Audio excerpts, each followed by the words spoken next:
ನಾಡು. ಇದು ಕನ್ನಡಿಗರ ನಾಡಿಮಿಡಿತ.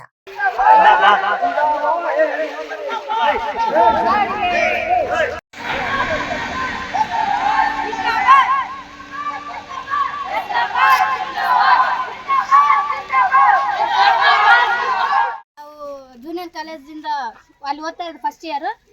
ಘಟನೆ ಬಗ್ಗೆ ಏನು ಹೇಳೋಕೆ ಇಷ್ಟಪಡ್ತೀನಿ ಅಂದ್ರೆ, ಅತ್ಯಾಚಾರ ಆಗಿದ್ದು ಬೇರೆ ಯಾರಲ್ಲ, ನಮ್ಮ ಅಂದರೆ ನಮ್ಮ ತಂಗಿಯವರೇ, ಅಂದರೆ ಮನೆಯವರೇ, ಸ್ವಂತ ಸಂಬಂಧಿಕರೇ ಅಂತ ಹೇಳೋಕ್ಕಾಗಲ್ಲ. ಯಾರಾದರೂ ನಮ್ಮವರೇ. ಈ ಥರ ಶಿಕ್ಷೆ ಈಗ ಒಬ್ರಿಗೆ ಅಂತಂದರೆ ಬೇರೆ ಪದೇ ಆಗಿ ಬೇರೆಯವ್ರಿಗೂ ಆಗ್ತೆ, ನಮಗೂ ಆಗ್ತೆ. ಬೇರೆಯವ್ರು ಯಾವ ಸಂದರ್ಭದಲ್ಲಿ ಯಾರಿಗಾಗುತ್ತೆ ಅಂತ ಹೇಳೋಕ್ಕಾಗಲ್ಲ. ಬಿಕಾಸ್ ಅದನ್ನು ನಾವು ಏನು ಇವಾಗ ಆಗಿರೋ ಅನ್ಯಾಯಕ್ಕೆ ಏನು ಹೇಳ್ಬೇಕಂದ್ರೆ, ಕಠಿಣವಾಗಿ ಅವ್ರಿಗೆ ಶಿಕ್ಷೆ ಆಗಲೇಬೇಕು ಮತ್ತು ಅವ್ರಿಗೆ ನ್ಯಾಯ ಸಿಗಲೇಬೇಕು. ಆ ಥರ ನೀವು ಎಲ್ಲರೂ ಹೇಳ್ದಂಗೆ ಸರ್ಕಾರದಿಂದ ಎಲ್ಲದರಿಂದ ಅವ್ರಿಗೆ ನ್ಯಾಯ ದೊರಕಿಸ್ಬೇಕು. ಮತ್ತು ದೊರಕಿಸೋದ್ರಿಂದ ಹಂಗೆ ಕಡಿಮೆ ಆಗುತ್ತೆ ಅಂತ ಹೇಳೋಕ್ಕಾಗಲ್ಲ. ಅದನ್ನೇ ಆ ಥರ ಆಗದೆ ಇರೋ ರೀತಿ ಇವಾಗ ಒಂದು ಸಾರಿ ಆಗಿಬಿಟ್ರೆ ಅವಳ ಲೈಫ್ ಹಾಳಾಗ್ಬಿಡುತ್ತೆ. ಮತ್ತು ಹೆಣ್ಮಕ್ಳಿಗೆ ಜಾಸ್ತಿ ಪ್ರಾಬ್ಲಮ್ ಬರೋದ್ರಿಂದ ನಾವು ಗಂಡು ಮಕ್ಳು ಎಷ್ಟು ಇನ್ನೊಬ್ರಿಗೆ ಹೇಳ್ತಿರೋ ಅಷ್ಟೇ ಅವ್ರು ನಿಯತ್ತಾಗಿರಬೇಕು. ಮತ್ತು ಶಿಕ್ಷಣ ಅದ್ರ ಬಗ್ಗೆ ತಿಳ್ಕೊಂಡಾರ ಅಂದಮೇಲೆ ಅದ್ರ ಬಗ್ಗೆ ಇನ್ನೊಬ್ರಿಗೆ ಅರಿವು ಮೂಡಿಸ್ಬೇಕು ಹೊರತು ಅವರಿಗೆ ತಿಳ್ಕೊಂಡಿರೋದಲ್ಲ. ಎಲ್ರಿಗೂ ಕರೆಕ್ಟಾಗಿ ಹೇಳ್ಬೇಕು, ಮಾಡೋ ತಪ್ಪನ್ನು ತಿದ್ದಬೇಕು. ಆ ತಪ್ಪನ್ನು ಮುಂದುವರ್ಸೋಕೆ ಆಗ್ಬಾರ್ದು ಯಾರಿಗಾಯ್ತು. ಒಂದು ವೇಳೆ ಎಲ್ಲ ಮನೆಯಲ್ಲಿ ಹೆಣ್ಮಕ್ಳು ಇದ್ದೇ ಇರ್ತಾರೆ. ಇವನ್ ಅಕ್ಕ ತಂಗಿರು ಇರ್ತಾರೆ, ತಾಯಿ ಇರ್ತಾರೆ, ಚಿಕ್ಕಮ್ಮ ಇರ್ತಾರೆ, ಯಾರೇ ಇರ್ತಾರೆ. ಯಾರಾದರೂ ಬೇರೆ ಎಲ್ಲ ಎಲ್ರಿಗೂ ಕರೆಕ್ಟಾಗಿ ಸಮಾನತೆ ಸಿಗ್ಬೇಕಂದ್ರೆ ಎಲ್ಲರೂ ಅರ್ಥಕೊಂಡು, ಯಾರೇ ಆಗಲಿ ಗಂಡು ಮಕ್ಳಿಗೆ ಆಗಲಿ ಹೆಣ್ಮಕ್ಳಲ್ಲಿ ತಪ್ಪು ಮಾಡಿ ಅಂದರೆ ಅದು ಸರಿಪಡಿಸ್ಕೊಂಡು ಎಲ್ಲರೂ ನಮ್ಮವರನ್ನೋ ಭಾವನೆಯಿಂದ ನಾವು ಒಂದೇ ಒಂದು ವೇಯಿಂದ ನಾವು ನೋಡಿದಾಗ ಯಾವುದೇ ಈ ಥರ ಪ್ರಾಬ್ಲಮ್ಸ್ ಬರಲ್ಲ. ಇವಾಗ ಈ ಥರ ಪ್ರಾಬ್ಲಮ್ಸ್ ಬರೋದ್ರಿಂದ ಹೊರಗಡೆ ತಂದೆ ತಾಯಿಗೆ ಏನೆಲ್ಲ ಪ್ರಾಬ್ಲಮ್ ನಮಗೆಲ್ಲ ಸಾಲಿ ಕಲಿಯೋಕ್ಕೆಲ್ಲ ಆಗಲ್ಲ.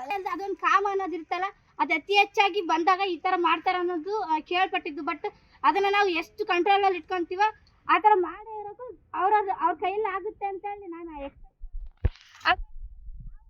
ಬೇಕಂದ್ರೆ ನಮ್ಮವರು ಮತ್ತು ನಾವು ಮುಂದುವರಿಬೇಕಂದ್ರೆ ಎಲ್ಲ ಒಂದು ಎಲ್ಲರೂ ಒಂದೇ ಸಮಾನತೆ ಎಂಬ ಒಂದು ಇದರಲ್ಲಿ ನೋಡಿಕೊಂಡು ನಮ್ಮವ್ರ ಅಕ್ಕ ತಂಗಿಯವರು ನಮ್ಮ ಭಾವನೆ, ಆ ಭಾವನೆಯಿಂದ ನಾವು ಹೋಗಿ ಎಲ್ಲರೂ ಒಂದೇ ಒಂದು ಸರಿಯಾಗಿ ನೋಡ್ಕೋಬೇಕಂತೇಳಿ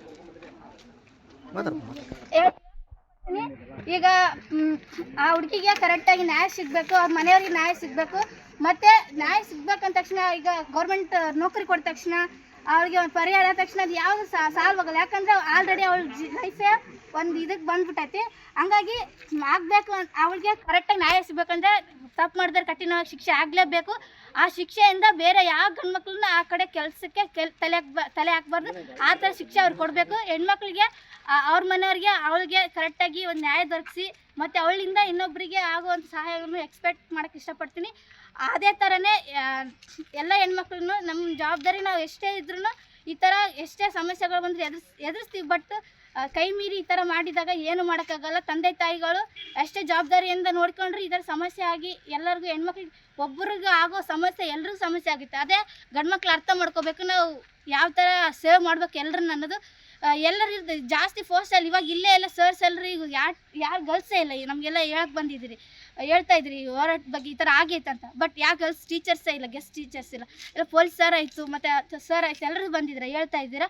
ಹಂಗಾಗಿ ನೀವು ಹೆಂಗೆ ತಿಳ್ಕೊಂಡಿದ್ದೀರೋ ಈ ಥರ ಇಲ್ಲಿ ಅಣ್ಣವ್ರು ತಮ್ಮನವ್ರು ಬಂದರೆ ಅವರು ತಿಳ್ಕೊಂಡು ಬೇರೆಯವ್ರಿಗೆ ತಿಳಿಸಿ ತಪ್ಪನ್ನು ಆಗದೇ ಇರೋ ರೀತಿಯಲ್ಲಿ ನಾವು ಕಾಪಾಡ್ಕೊಂಡು ಹೋಗ್ಬೇಕಂತ ಹೇಳೋಕ್ಕೆ ಇಷ್ಟಪಡ್ತೀನಿ. ಅವ್ರಿಗೂ ನ್ಯಾಯ ದೊರಕಬೇಕು, ಅವಳಿಂದ ಎಲ್ಲರೂ ಮನೆಯವ್ರಿಗೂ ತೃಪ್ತಿ ಆಗಬೇಕು. ಮತ್ತು ತಪ್ಪು ಮಾಡೋರಿಗೆ ಕರೆಕ್ಟಾಗಿ ಕಠಿಣ ಶಿಕ್ಷೆ ಆಗಿ ಇನ್ನೊಂದು ಸರಿ ಅವ್ರಿಗೆ ಕೊಟ್ಟಿರೋ ಶಿಕ್ಷೆ ಇನ್ನೊಬ್ಬರು ನೋಡಿ ಆ ತಪ್ಪಿಗೆ ಯಾರು ಇಳಿಬಾರ್ದು ಅಂತ ಹೇಳೋಕ್ಕೆ ಇಷ್ಟಪಡ್ತೀನಿ. ಧನ್ಯವಾದ. ವೈಫಲ್ಯ ಇವತ್ತು ಅಧಿಕಾರಿಗಳು ಇವತ್ತು ಏನು ಸ್ಯಾಲ್ರಿ ತಗೊಂಡು ಇವತ್ತು ಪಗಾರ ತಗೊಂಡು ಇವತ್ತು ಕೆಲಸ ಮಾಡ್ದೇನೆ ನಿರ್ಲಕ್ಷ್ಯ ವಹಿಸ್ತಾ ಇರೋದು. ವಿದ್ಯಾರ್ಥಿನಿಯರಿಗೆ ರಕ್ಷಣೆ ಕೊಡುವಲ್ಲಿ ಇವತ್ತು ಮಹಿಳಾ ಮತ್ತು ಮಕ್ಕಳ ಕಲ್ಯಾಣ ಇಲಾಖೆ ಇದೆ, ಪೊಲೀಸ್ ಇಲಾಖೆ ಇದೆ, ಇವತ್ತು ತಾಲೂಕ್ ಪಂಚಾಯಿತಿ ಇದೆ.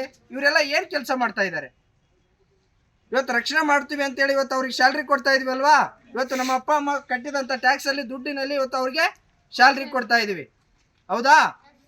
ಇವತ್ತು ಕೊಟ್ಟರು ಕೂಡ ಇವತ್ತು ನಮಗೆ ರಕ್ಷಣೆ ಕೊಡುವಲ್ಲಿ, ನಮ್ಮ ಹಕ್ಕುಗಳ ಕೊಡುವಲ್ಲಿ ಇವತ್ತು ಸರ್ಕಾರ ಮತ್ತು ಇಲ್ಲಿರ್ತಕ್ಕಂಥ ಅಧಿಕಾರಿಗಳು ವಿಫಲರಾಗಿದ್ದಾರೆ. ಹಾಗಾಗಿ ಇವತ್ತು ನಾವು ಸಾಂಕೇತಿಕವಾಗಿ ಪ್ರತಿಭಟನಾ ಮನವಿಯನ್ನು ಇವತ್ತು ದಿಢೀರ್ ಪ್ರತಿಭಟನಾ ಮನವಿಯನ್ನು ಹಮ್ಮಿಕೊಂಡಿದ್ದೀವಿ. ಇವತ್ತೆಲ್ಲರೂ ಕೂಡ ನೀವು ಕಡಿಮೆ ಸಂಖ್ಯೆಯಲ್ಲಿ ಅಂತಂದ್ರೆ ಹೆಚ್ಚಿನ ಸಂಖ್ಯೆಯಲ್ಲಿ ಕೂಡ ಬಂದಿದ್ದೀರಿ. ಮುಂದೆ ಈ ಘಟನೆ ಬಗ್ಗೆ ಸಮಗ್ರ ತನಿಖೆ ಮಾಡಿ ಏನು ಅತ್ಯಾಚಾರ ಮಾಡಿದಂಥ ಆರೋಪಿಯನ್ನು ಇವತ್ತು ಕಠಿಣ ಶಿಕ್ಷೆಗೆ ಒಳಪಡಿಸಬೇಕು ಮತ್ತು ತಾಲೂಕು ಮತ್ತು ಜಿಲ್ಲೆಯಲ್ಲಿ ಇಂಥ ಪ್ರಕರಣಗಳು ಮರುಕಳಿಸಬಾರ್ದು. ಯಾವುದೇ ಇವತ್ತು ವಿದ್ಯಾರ್ಥಿಗಳು ತೊಂದರೆ ಅಂದರೆ ಇವತ್ತು ಅಧಿಕಾರಿಗಳು ಏನು ಸ್ಪಂದಿಸಿ ಇವತ್ತು ವಿದ್ಯಾರ್ಥಿನಿಯರಿಗೆ ರಕ್ಷಣೆ ಕೊಡಬೇಕು. ಇಲ್ಲ ಅಂತಂದರೆ ಮುಂದಿನ ದಿನಮಾನಗಳಲ್ಲಿ ದೊಡ್ಡ ಮಟ್ಟದ ಹೋರಾಟಗಳನ್ನು ಕೂಡ ನಾವು ರೂಪಿಸ್ತೀವಿ, ಹೋರಾಟಗಳನ್ನು ಮಾಡ್ತೀವಿ ಅಂತೇಳಿ ಇವತ್ತು ಇಲ್ಲಿರ್ತಕ್ಕಂಥ ಅಧಿಕಾರಿಗಳಿಗೆ ಎಚ್ಚರಿಕೆಯನ್ನು ಕೊಡ್ತಾ, ಮತ್ತು ಇಲ್ಲಿರ್ತಕ್ಕಂಥ ಉಸ್ತುವಾರಿ ಸಚಿವರು ಇರ್ಬೋದು ಮತ್ತು ಮತ್ತು ಕಾಂಗ್ರೆಸ್ ಸರ್ಕಾರಕ್ಕೂ ಕೂಡ ಎಚ್ಚರಿಕೆಯನ್ನು ಕೊಡ್ತಾ ಇದ್ದೇವೆ. ಏನಾದರೂ ಮತ್ತು ಅತ್ಯಾಚಾರ ಆಗಿರ್ತಕ್ಕಂಥ ವಿದ್ಯಾರ್ಥಿನಿಗೂ ಕೂಡ ಇವತ್ತು ಸರ್ಕಾರಿ ನೌಕರಿ ಕೊಡಬೇಕು ಮತ್ತು ಸಂತ್ರಸ್ತೆಗೆ ಕುಟುಂಬಕ್ಕೆ ಪರಿಹಾರ ಕೊಡಬೇಕಂತೇಳಿ ಹಲವಾರು ಬೇಡಿಕೆಗಳನ್ನು ಇಟ್ಕೊಂಡು ನಾವು ಇವತ್ತು ಮನವಿಯನ್ನು ಕೊಡ್ತಿದ್ದೀವಿ.